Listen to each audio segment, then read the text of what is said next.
Good afternoon, Commissioners. I'd like to call the Thursday, October 17th, 2024 Finance, Audit, and Budget Committee to order. First item is Pledge of Allegiance. Pledge allegiance to the flag of the United States of America and to the republic for which it stands, one nation, under God, indivisible, with liberty and justice for all. Next item is adoption agenda. I need a motion to adopt. Romano adopts the agenda. Support Van Sickle. By Romano, supported by Van Sickle. Any changes to the agenda? Seeing none. Please vote. Oh, there we go. Mine worked. Motion passes 13-0. Okay, next item is approval of minutes dated October 16th, 2024. Need a motion to approve. Moved by Wallace, supported by Nard. Any changes to the minutes? Seeing none, please vote.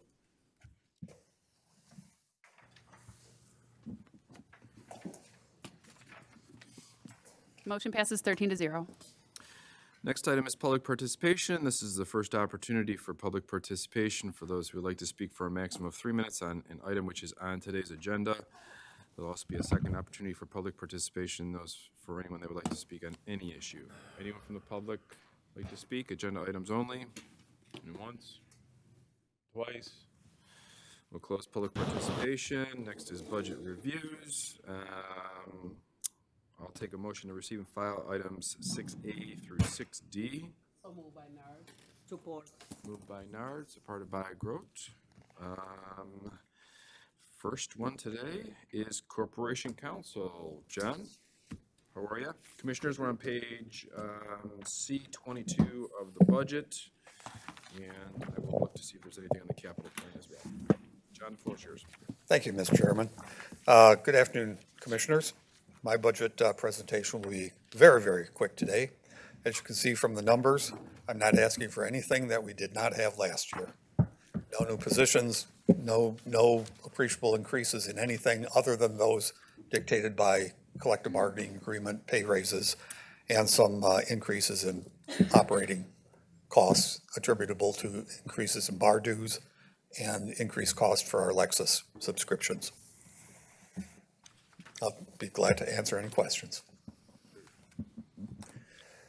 Okay. Why? Commissioner Brown? So I reviewed your budget and I see that your revenue is down. Yes. Well, what is going on with that? Not just even, no, but what, there's only thing in that budget was interesting, I noticed it, so. You just, For practical reasons, the only revenue that we bring in is either fees charged for FOIAs, which are way up this year. The FOIAs are way up. Or some recoveries, very seldom are we plaintiffs, but we do have some plaintiffs work. The big recoveries are all budgeted to the treasurer. That's all of the tax foreclosure, excess proceeds cases. Unfortunately, that's over $1 million, but I don't get to claim it. That all goes to the treasurer. just interesting, I noticed the fee, I didn't realize it had much revenue, but that's good, thank you. Thank you, Mr. Chairman. John, can you talk a little bit about the FOIA process? I know we added that position last year because of all the cases of boxes that you had to roll in here with the multiple dollies. Yeah. So how's that going? Raw number of FOIAs is up again since last year. We're on track right now. I know when I did my budget submission, I had a number which was projected. We're beyond that number now. I'm projecting probably at least another 150 by the year's end. The raw number of FOIAs overwhelms any one of us. Everyone is doing FOIAs. We've split them up by departments, so the attorneys can build up a relationship with a point of contact in the departments. The bulk of the work are still the prosecutor's FOIAs because their files are boxes, not folders. This is just shooting from the hip, but the number of prosecutor FOIAs probably is 15% of the total, yet it is 80% of the actual labor. Under not the FOIA statute, but the Van Regemorter Crime Victims Act, all information identifying a crime victim must be redacted. And in a prosecutor's file, it's going to be on every page. If it's a child victim of a sex crime, not only the victim, but everything about the victim's family, everything that might be traceable to the victim, things like schools, addresses. The labor is just fantastic. Okay, great.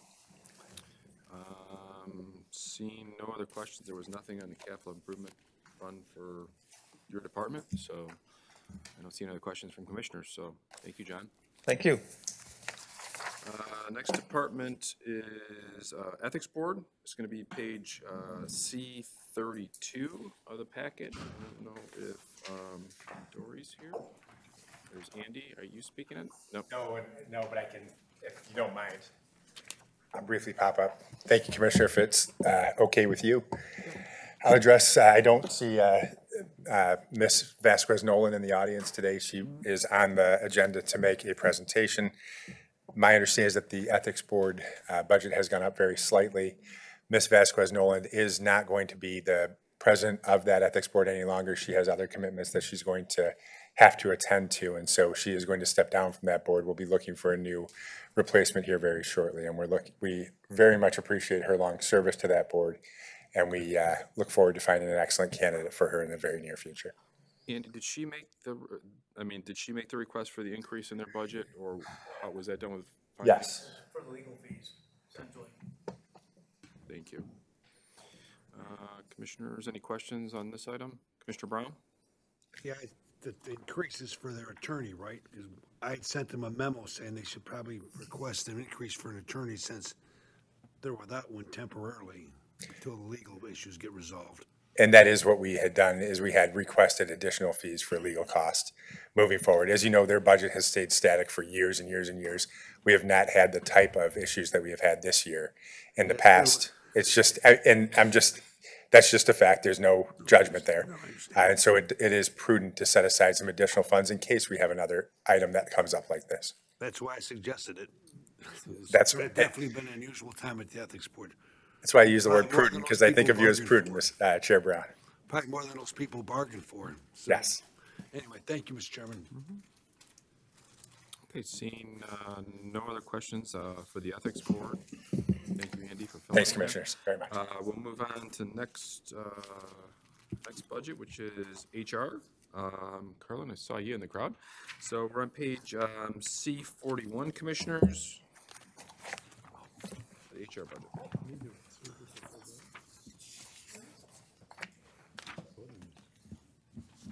Good afternoon, Commissioners. I too don't have much that I'm asking for in our budget this year.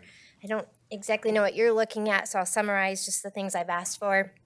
We have a slight increase, as everyone else probably is, coming forward this year with the cost of supplies and services. So we've asked for a little bit more in our office supplies, our printing supplies, our mailing supplies. We have some additional funds being requested for training and travel expenses. That is due to Workday. Now that we have Workday, and it's still so new for us, this last year, we were able to send 3 of our employees to the Workday conference and plan to do that in the future as well. It's a very valuable training for us right now. Contract services, I have a slight increase in contract services. Again, looking at our legal costs, I use those for legal fees, such as 312 arbitration. We have our 4 sheriff groups that are in bargaining right now, so there is a possibility to go to 312 this year. So looking at that cost, as well as we pay for medical examinations out of there, contract fees through medical, and some of our other professional services. Other than that, I really have not asked a lot for the HR budget itself. And then I think you're aware that I've asked for the More Than a Job campaign for some additional funding to be restored to the More Than a Job campaign, as well as the training fund here for Macomb County. Both of those had previous budgets that were either cut or eliminated, and so I'm asking for that, some of that money to be returned. And Commissioners, just for clarity, that those 2 items are listed on page C64 of the budget on the appropriations other for those 2 items. Commissioner Hall. Thank you, Chair. Hi, Carla. Hi. I already know the answer to the question because I had asked Andrew running into him in the garage. I had originally thought that there was a policy statement issued that we were no longer working out of home, that the employees were coming back in. Andrew clarified that it was not a policy statement, but that it is being applied for those that are under the jurisdiction of the county executive, that the majority are working out of home or through the courts and the front of the court and the judicial system, things like that. So I'll ask you the question that I've asked every department head. I somehow let John escape on it. Do you have employees working out of home? Yes, I do. We have a hybrid schedule in our department. And would you explain a hybrid, please? For sure. I allow our employees to work up to 2 days at home, and the rest of the remaining time needs to be on site. Do you feel that's working? Absolutely. Thank you. That's all I have, Chair. Commissioner Kraft. Thank you, Mr. Chair. Hi, Carlin. Hi. I have a conferences and training question. On the supplemental you provided, you had named 2 conferences for Workday, one in the amount of $15,500 and one in the amount of $3,000. But in the budget, we have $30,000 set aside. Are there other conferences that you plan to attend? The numbers just aren't matching up for me, so I'm just curious where the gap is. I don't know what you're looking at. So what I've got in the supplemental, so I have training funds already set aside. That was additional funds that we were asking for this year to cover for the 3 employees to be going to the conference. We have 3 technical experts in our department. One is over the benefits section, one is recruiting, and one is overall operations. So those are the 3 that we send.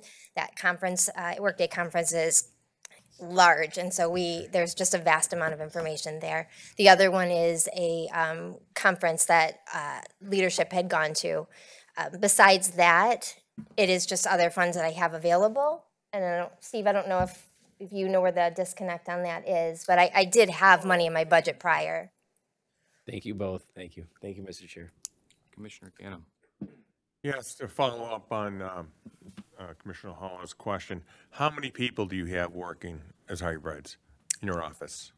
Exactly. I have 29 employees. 29 employees?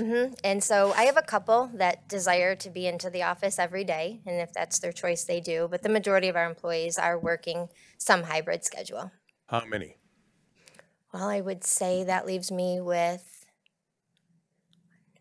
I think I have only 2 that desire to be in the office every day. And so that would leave the 27 of us on a hybrid schedule. Do you not have office space for these people to work in? Is I that do. the problem? I do. I have plenty of office space. So why do you have a hybrid schedule then? What's the purpose of it? It's From not coming to work every day? for work-life balance for my employees. Okay. Right, our employees enjoy that benefit. We've been doing it. I don't have any complaints that our work is not getting done, so we've allowed that to continue. So okay. All right, thank you. Commissioner Van Sickle. Thank you. If you have employees working hybrid schedules like that, most of them, can they share offices and we repurpose part of the space you currently have? I would say you can't really repurpose our space. One, because of the confidential information that we have in our office. We already share a floor with equalization, and so we have locked doors between our office and equalization for that reason. Our employees are in regularly. As I said, they have the choice to work up to 2 days remotely. I can tell you a lot of them are working maybe 1 day remotely, a half a day. So it is their choice, but not everybody's home 2 days a week. But no, I would say I don't think it would be feasible to share our space with someone else because of the work that we do and the conversations that are being taken place in our office. Well, since you bring up confidential information and conversations, what assurance do we have that your employees are having confidential conversations in a confidential manner at home, not in earshot of whoever? Those are conversations that have taken place with our employees already. They're under the understanding of the confidential information that we handle. and the appropriateness of those conversations. And then I assume they have no printed materials at home that are confidential? I would say there may be, but I understand that we have HR professionals and they understand what confidential information is. Do you have training that trains them as to handling confidential information at home? I've not specifically had a training on that, no. Why? Because I have HR professionals that understand what confidential information is. It's the same. Hope springs eternal, that they know what to do? No, they're the same work that they're performing in the office, they're performing at home. And so they understand, they understand the information that's confidential and that what can be shared, whether they're in the office or they're working at a remote location. Well, you just said that you have a lot of locked doors and things like that to keep the confidential information confidential? I have filing rooms and things So of if they have confidential confidential information. information at home, they don't have the advantage of your locked doors and your locked file cabinets. What are we doing about that? They're bringing that information to the office. If there's information that needs to go, that needs to be printed that's confidential, they'd be bringing that to the office. They would only print it at the office and have it at the office and not take it home? It feels to me like there's a definite hole in the training in your department. Well, sorry, I would disagree with that. That's fine. Anyway, I'm very curious about storage of confidential materials at your employees' homes. How is that done? My employees are not printing and storing confidential information at home.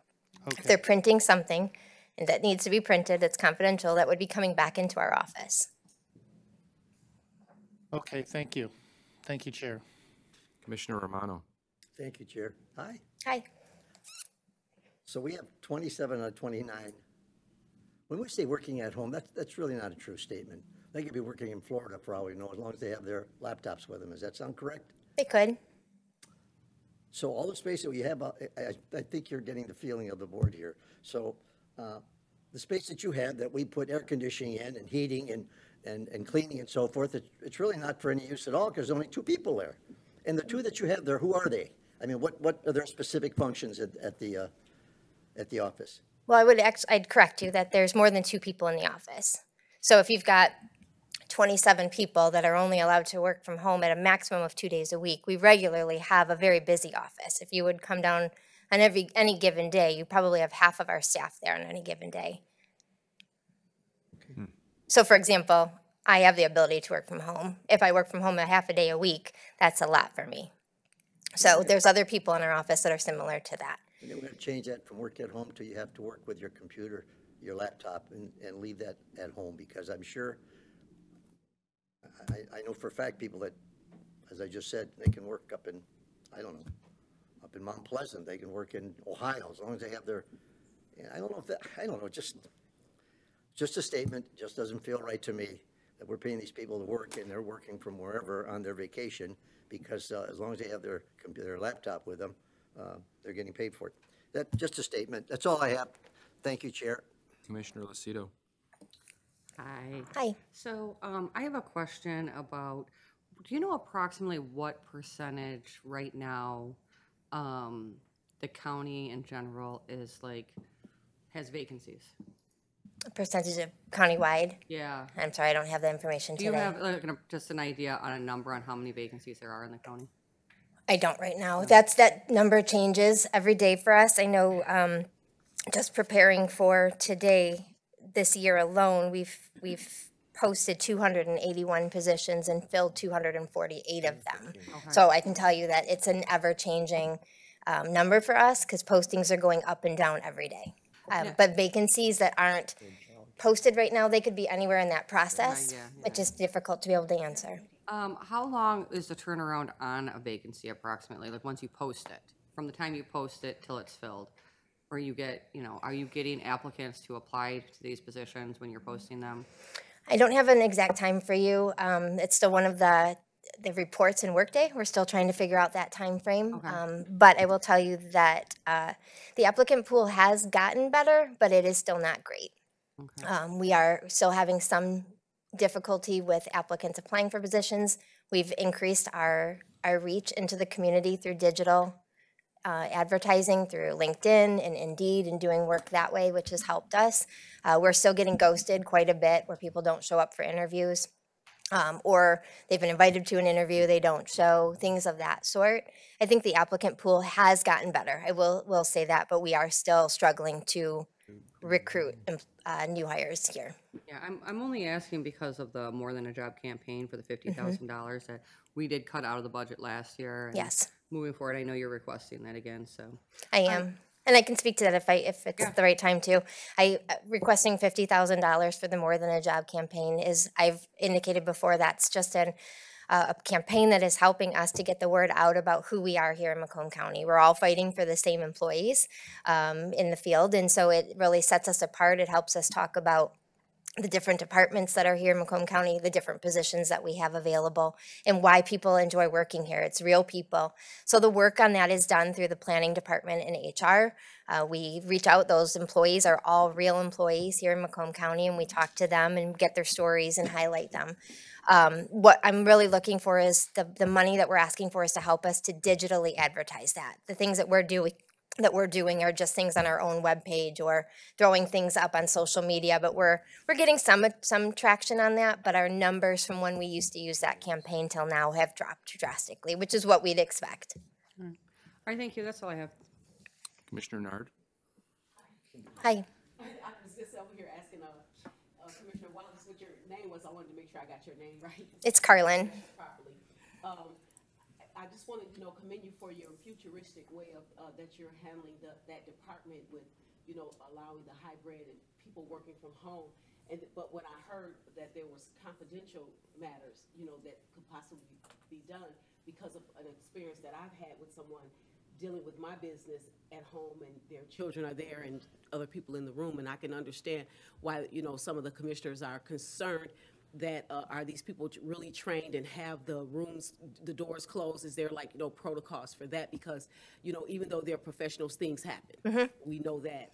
So, we just have to be really careful, with getting people's important information out.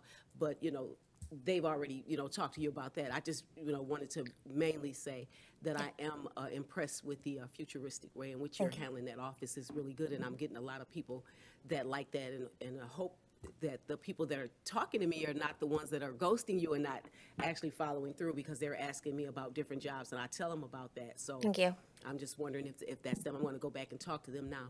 But I think you're doing a great job. I Thank really you. I what appreciate you're that. doing. Yes. Thank you. Carlin, a couple questions. And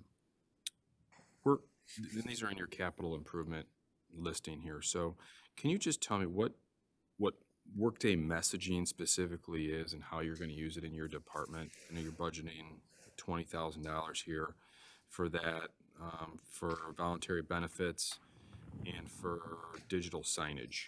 Can you talk a little bit more in depth as to what those requests are for? I need Steve. I don't know what he's referring to specifically. I don't have that document, so the text messaging, if that's the Workday text messaging. Board doesn't have secret access. No, it's on the IT list. We may have to get back with you, Commissioner. Okay. It's,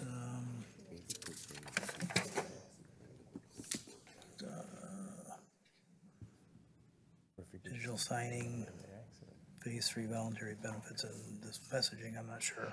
So, well, the Workday messaging is text messaging. So we have the ability to text message applicants through Workday, something that we believe will help us with the ghosting and the lack of candidates getting in touch with us. It's something we had when we used a NeoGov, and we found it to be very effective. So that's the Workday messaging.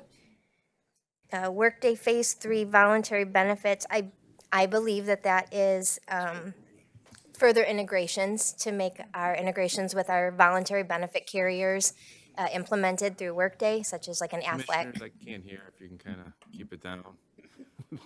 I agree. So that does cost money to integrate those and get those into the Workday system. So those are on our radar for next year. Recruiting 50,000, I guess I would think that's No, more than a job. digital signage 10,000. I think he's concentrating on 25. Digital signage, sorry, I'm, Is that DocuSign or something? I was gonna say, the only thing I could think of is we started asking for some licenses for DocuSign. Okay. One of the things for 2025 that we are working on is integrating or using Workday to fully process leave of absences. That's the next phase for us, and so there's a lot of signing that happens with the different phases of the So leave of Workday absence. doesn't have its own signing app within it? You They to have actually DocuSign in it, but you have to, have a DocuSign DocuSign's license. like an envelope license, so it would be to process those. Those would be the three things we're talking about with IT. Okay. Last year I asked about turnover ratios, and over the last 3 years, our turnover ratio has gradually gone down. From 21, it was 16%, 22 was 10%, in 23 was 9%. Are we still in a single-digit scenario for turnover ratio? Because I know when we're going to the Workday, we're going to be able to do all these fancy reports and start tracking more things. A, have we started to do that? And B, is the turnover ratio one of those things? We do have a report that helps us with turnover. I did not bring it today. I wasn't prepared to do that, but yes, there is a report that will help us to gather that information much faster in the future. Okay, great.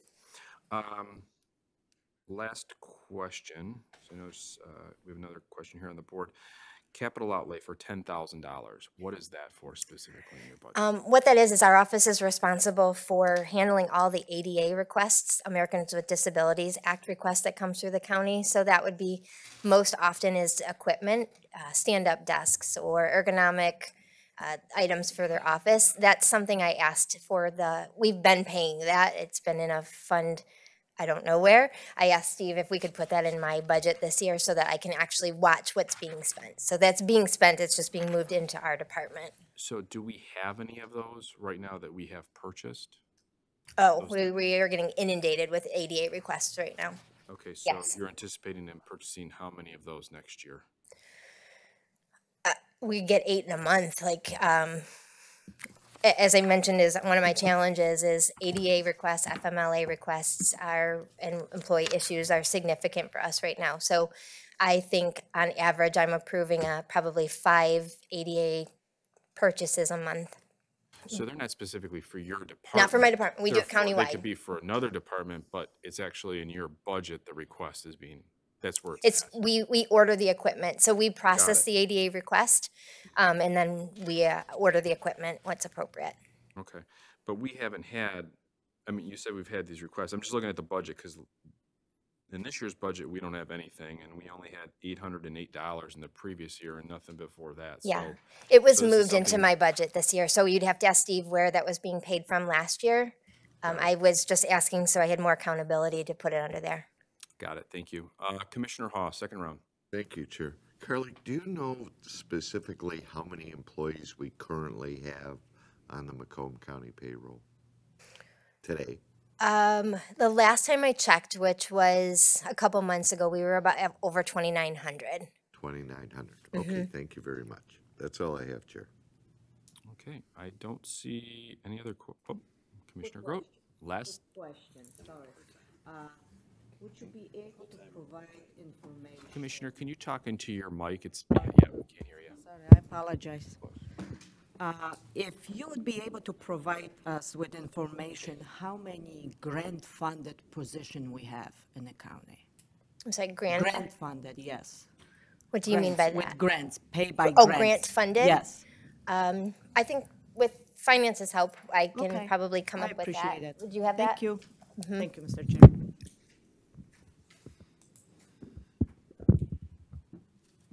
Okay, I don't see any other questions. Kyle, if I can just make a request internally for us, in regards to the DocuSign that Carlin's talking about specifically with her department, I think we need to follow up with Jaco on that, because obviously I would assume other departments are using DocuSign beyond HR, and if they are, it's just a matter of getting another license. So we should all be using the same product across the board if that's what we are doing. So if we can just get clarity from IT, that'd be great. Carlin, I don't see anything else. You are good to go. Thank you so much.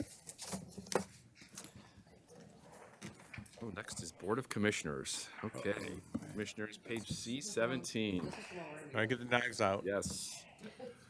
Get the Good knives. afternoon. So I am here to review your department budget with you. I did put together a slideshow that highlights the many things your budget supports. 2024 year-to-date, there have been 69 committee and full board meetings.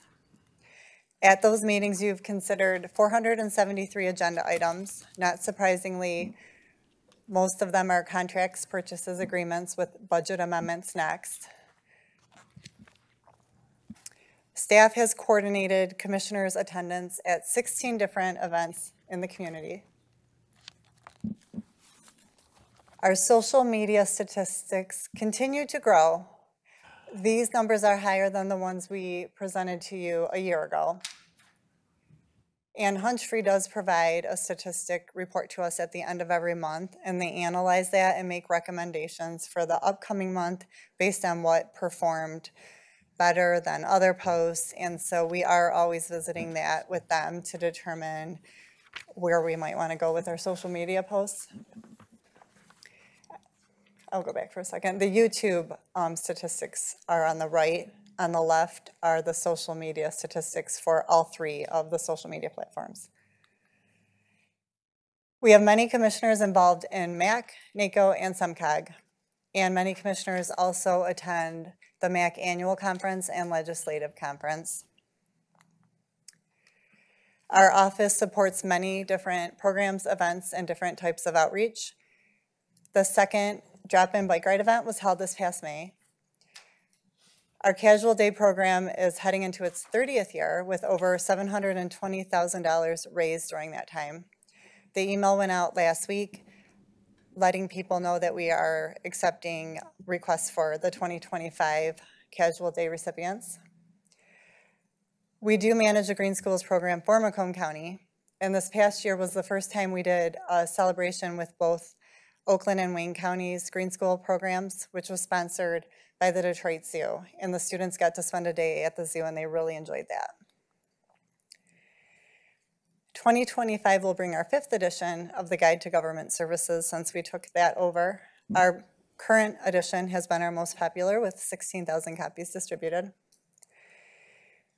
We do host a legislative town hall, usually every other year. Last year we had record attendance. Almost every single state rep attended, and we will be scheduling that again for next August.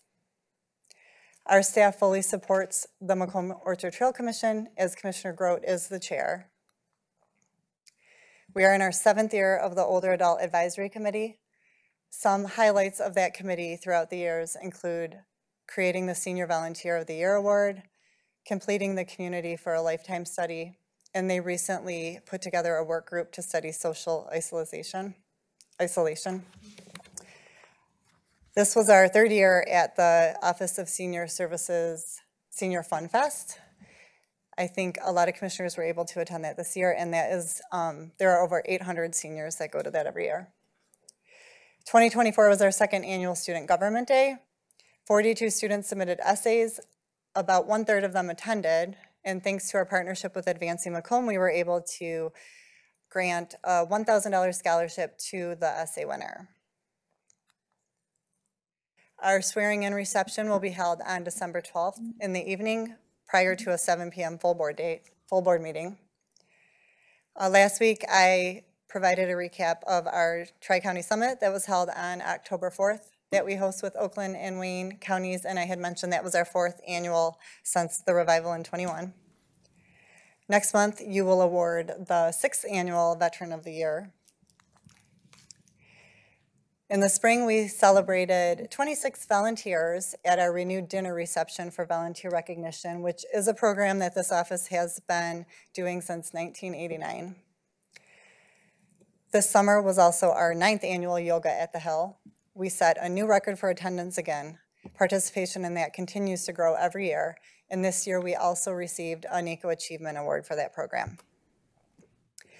We do manage a lot of outreach. We have an email distribution list of 16,000 contacts. We've sent out 6 newsletters this past year. Those are typically sent out every other month. 21 email blasts, and 12 press releases have been sent out from our office as well. And although we probably have the smallest department staff in the county, we have a lot of years of experience amongst our different staff. 100 years combined government experience altogether, which, as many of you probably realize, is very useful when dealing with our constituent issues. Many of those have to be referred to another county department or a different level of government, and having staff that have worked in the different county departments or at a different level of government, it makes it a lot easier and quicker to know where to get them so we can get them to the right spot to address their issue. And the budget that supports all of this can be found on page C17, as Commissioner Sabatini said. The expenses that we directly control are supplies and services, conferences and training, and contract services. Out of these expenses, we are looking at just over 10% increase. 10% might sound like a lot, it's only $36,000. The conferences and training, we continue to spend more than we have budgeted in that line item due to additional commissioners attending the conferences and just travel expenses increasing in general. And then for contract services, we did round up our legal expenses line item just in case, so we have a better cushion there. And when compared to our neighboring counties, we are doing all of this with a very lean budget, with less staff and less money. You all received an email at the end of the day yesterday with a spreadsheet with these numbers in it. So hopefully that was helpful for you as you consider our office budget, and I'd be happy to answer any questions.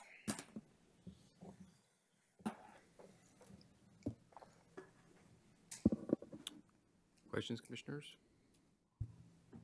Not one? Thank you. Okay. Okay, you're welcome. Thank you, Crystal. Easy enough. Oh, Commissioner Brown, I'm sorry. I'll just I note asked. the last screen. I just wrote the last screen, not people interested in all the things that we do. Crystal, Other can I get counties have 2 people staffing commissioners. Wayne County has 2 people staff an individual commissioner doing their job, doing things that we do individually. They also got cars, they got laptops, they get a lot more perks than this board does. We've been lean. Their budget's 10 times more than our Board of Commissioners staff. Can you go back to the last? Yeah, I just need Mary to switch And it back. to the west, I think are 4 times our budget.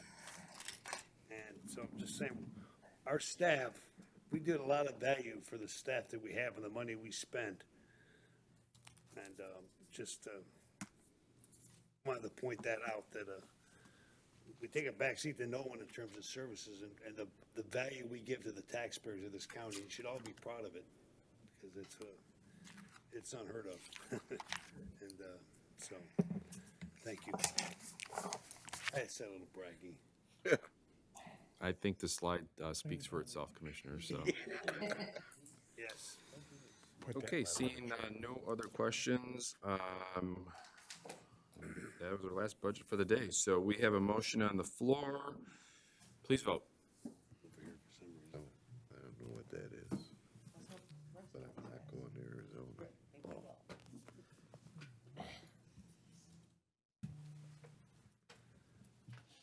Motion passes 13-0. Next item is public participation. This is the opportunity for public participation for those who would like to speak for a maximum of 3 minutes on any item. Thank you, Commissioner. Andy McKinnon, 41523 Glockamora, Harrison Township, Michigan, Commissioner's Enters District. So I just wanted to take a couple of minutes and address a couple of items. We're talking a lot about work from home during this meeting, and I think sometimes work from home can be a misnomer. I think every single one of you as board members have your packets or your laptops at home. You review those packets or laptops. You review the information that comes to you. You understand the confidential nature of some of that material, and you make certain that you address it as such. That you don't just work when you're here at this meeting or at these meetings. You're working all the time in the community doing all sorts of different things. When we're talking about our Human Resources Department in particular, The Human Resources Department, even while I was in charge of it, had people working remotely. And what do I mean by working remotely at that time, before 2020? We had individuals, and Kyle, I'm looking at you, we had individuals who would be embedded within the different departments. And I'm talking about Kyle because he came from Public Works. At the time, Jim Stoutmeyer was over in Public Works, and he would spend several days a week at Public Works. That's a remote work site for Jim at that point. He is not in the Human Resources Department doing the work right there, because we feel it would be better to partner with those departments to get that work done. So our professionals do have some expertise in that area. In addition, they are professionals, and that's what we're talking about here, professionals in the human resources area. They understand confidentiality. We do confidentiality training. As our directors come up here and have these budget hearings, the questions have been great so far. But I would ask that we think about the difference between questions and argument. Hope springs eternal is an argument. Questions about what it is are questions, and the answers are going to be the answers. You may not like the answers, you may not appreciate the answers at times, but I can tell you that our directors are always professional, always appropriate, will always answer those questions, or as has happened many times today, they will say, we need to get back to you. And I think we always do that. We also service our commissioners very well when they have issues within their constituencies, and you come to us as the executive's office. I think we do a nice job of addressing those on a very frequent basis and working with this commission collaboratively. As you showed with the commission's budget, small budget, you get a lot done because we work together here in Macomb County. We're very different than Wayne. We're very different than Oakland. And that's a nod to this commission. And I would ask that that continue to have that symbiotic, professional relationship between the branches. Thank you very much for your time. Oh, I'm sorry. One last thing. More Than a Job won a NACO award. Won a NACO award. It has not received any funding whatsoever. We have done that internally with our human resource professionals, our planning department professionals, and we have won a NACO award. We want to amplify that message, get it out to as many people as we can so we can fill as many positions as we possibly can, Commissioner Lucido. I hope my 3 minutes isn't up, Commissioner Sabatini. Yeah, 30 seconds. 30 seconds. I'm not going to dance or tap dance or anything. Thank you so much for your time. Take care. Anyone else from the public? And once, twice, we'll close public participation. Next is commissioner comments. I don't know if you all have noticed, but Commissioner Romano has been smiling a lot today. It's probably because it's his 56th wedding anniversary this Saturday. Congratulations. Listen, but I got married when I was 9. Or we reminded you, one of the two. What's for dinner tonight? Thank you, Joseph. Commissioner Zinner. Thank you, Chair. I went to Assumption Grotto for the Senior Expo today. Don reminded me of it here, which was thankful. There were tons of people there in the general room, and they were listening to a band, which I didn't realize at first was led by Devin Scanlon from, I think it's Channel 4, the newscaster there. I guess I'm seeing him. And they had sounded wonderful. They were a lot of fun. It was country music. I guess it was a variety of music. And nobody wanted to leave their tables. There was a ton of people there. They all had a great time. And it was just nice to hear that music. And who had any idea the man could sing? And it was a lot of fun. Thank you, Chair. Commissioner Van Sickle. Thank you. I also went to a senior event this morning in Sterling Heights at the Polish Century Center. It was very nice. It was not crowded, jam-packed like the county event is. And that was the good news and the bad news. The good news is you could actually walk around and a little more freely, but not quite as many people were there. So, but anyway, it was a good event overall. Thank you. Commissioner Romano. Thank you, Chair. Talking about events, most of the commissioners, some of the commissioners went to the Martha T. Berry fundraiser that they had at, where did they have it at? Anybody remember where they had it? Fern Hill. Fern Hill. Tremendous, just absolute tremendous turnout. I was awed. I really was. I ran into people I haven't seen in 20, 30 years that have been going to this event ever since it started. And Kevin was there, was extremely happy to see the commissioners. thanked us all. But it was a great event, and for once, I'm glad that I attended. That's all I have. Thank you, Chair. Commissioner Ganem. I'm sorry they left because I was going to make a statement about what he had to say is that, and no, I don't think anybody was up here attacking anybody on anything. I think we're just asking questions and trying to figure out, I am at least trying to figure out where everybody stands here. Now, there were some great questions talked about whether they're securing documentation, social security numbers, employee ID numbers. I mean, if they're taking that stuff home and, you know, their neighbor comes over and it's on their table, where's it going? I mean, all that stuff, when you work with HR, lawsuits, you got, you know, people's files and people get written up or they have to write up people and they have to review it. I mean, all that stuff has to be locked down, and it should be, if they're going to work from home, they should be in a work environment and they shouldn't be taking care of their kids and all the other stuff they have to do while you're at home. I mean, working your PJs if you want, I guess. But those are the type of things that, you know, we've had to deal with in the past where I came from. But I can tell you is that I think Mr. Romano hit the nail on the head where he got an office up there and it's not being utilized because 26 of 28 people are working from home. And I think it's unfair for the rest of the people to have to show up for work every day. Like the police officers and the firefighters and all the other people that, you know, are in this community, they have to come to work every day. GM work, you know, they took them off their hybrid schedule. You know, they have to go back to work and they're not happy about it because everybody's used to working from home through the COVID ages.